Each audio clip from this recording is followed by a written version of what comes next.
welcome to my channel. So peep my cosplay. Okay, if you want to know why I'm wearing my cosplay or why I'm wearing this cosplay, please check out my reel on Instagram, Shameless Self Vlog. I'm going to link it down in the description box below. Thank you very much.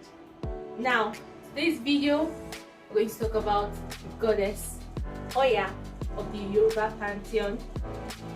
Now, before we start, quick disclaimer: I am not an initiate of the Oya, I call it Oya worshippers. So there will be a few inaccuracies or things that are a little bit off and I might not be too sure. So if you notice that, of course you can correct me in the comment section. There's no issue with that. Just know that this is basically the result of research and reading articles and books. So don't roast me. Enjoy.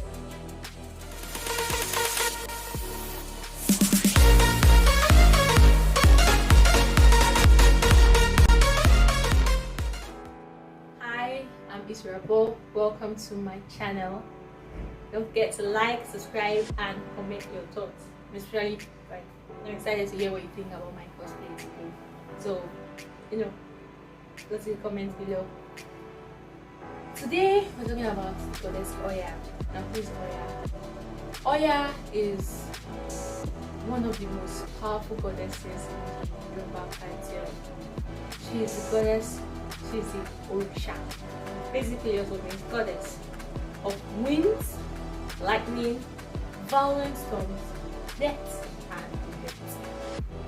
Basically, she's a badass. That is the summation of all her titles. She has psychic abilities. What does she even have?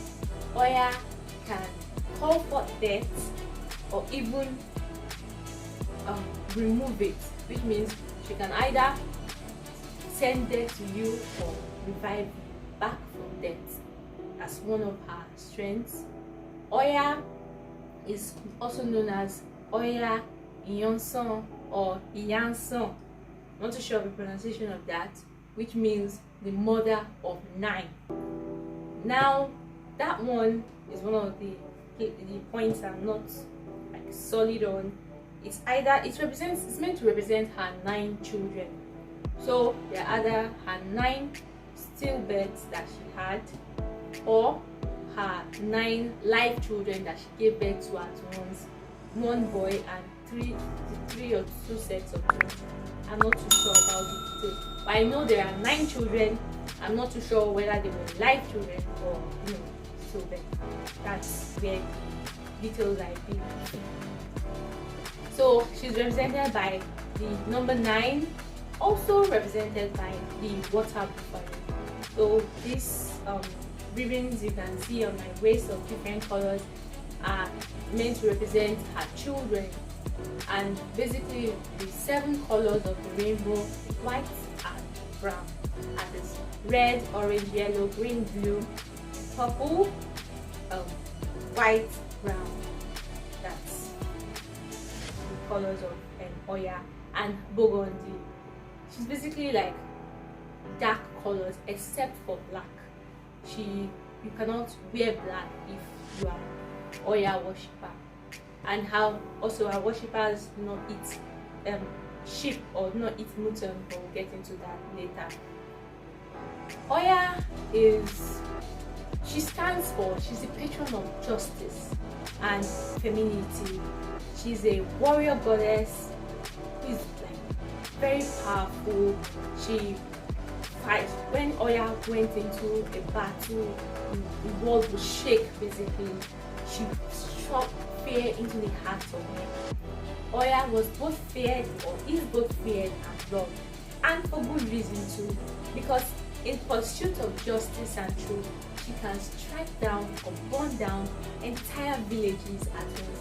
She hates deceit, she hates dishonesty, she hates liars basically.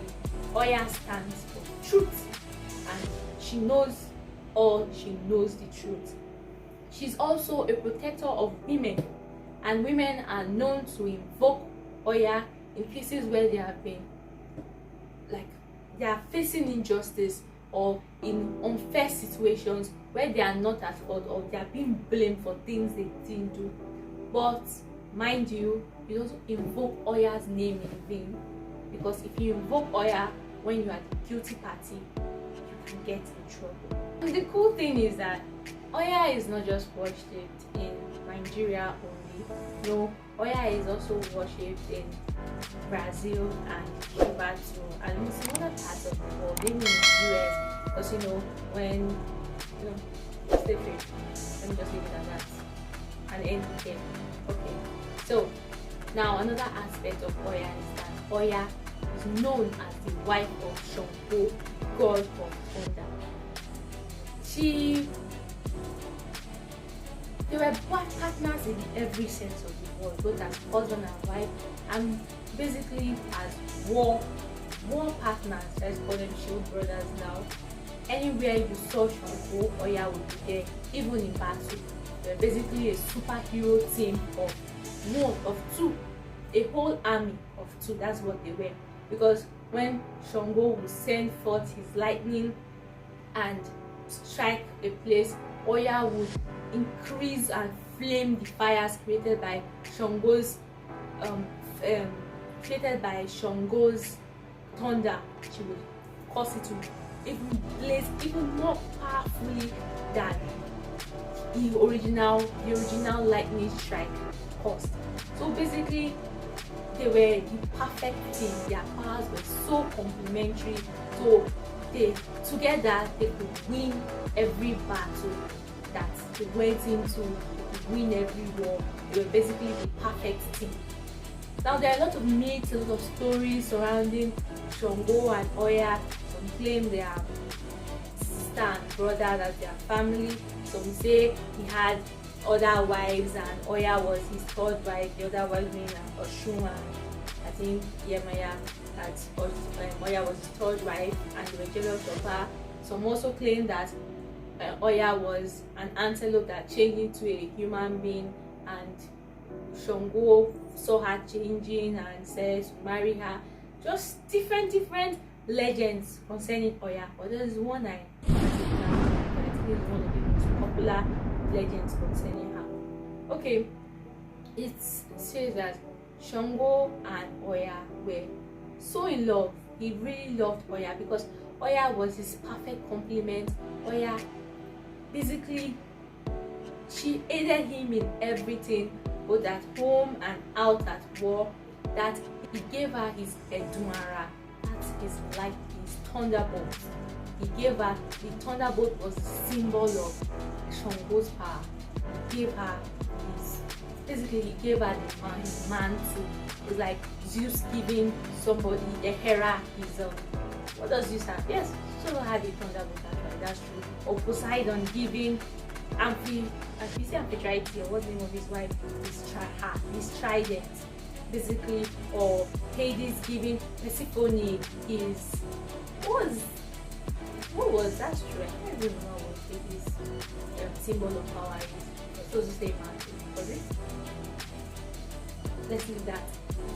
So he trusted her that even when she asked him to get that, he got rid of two of his two powerful war generals, Timi Olofaino and Bonka, because he sent them out to Owu and they refused his orders to go to war, basically, which was a big no. Your king cannot send you out to say no. Why? Who are you? How dare you? So she told him to get rid of them because of that. Basically their pompous behavior, their arrogance. So he listened to her. He sent both of them out of his kingdom, Bonka to a border town in Oyo, and Timi Olofaino to Ede. And legend goes that that's why the official title of the kings in Ede is Timi, and they were named after him because Timi Olofaino was the first king of Ede. And then Chongo kept trying to destroy both Bonka and Timi by pitting them against each other, trying to basically get them to take each other out. But the thing is, Bonka was stronger than Timi, so both times Bonka came out victorious. Eventually, after the second victory, Chongo decided ultimately to set Bonka ablaze and basically burn him to ashes. But 3 days later, Bonka came back and challenged Chongo. He came back from death basically and challenged Chongo and told Chongo that he wanted him to abdicate his throne and he himself wanted to be king. But of course that's impudent. How can you tell your king that you want him to leave the throne? First of all, you refuse his orders. Now you are trying to tell him that he should abdicate in favor of you. Of course, Chongo did not take that lying down. Chongo decided to go to war with Bonka. He asked, I told you earlier that he gave Oya his Edwara as his thunderbolt, which is basically the symbol of his power. So he asked Oya to bring his Edwara, his Edun that he's going to fight. She brought it, but there was now a problem.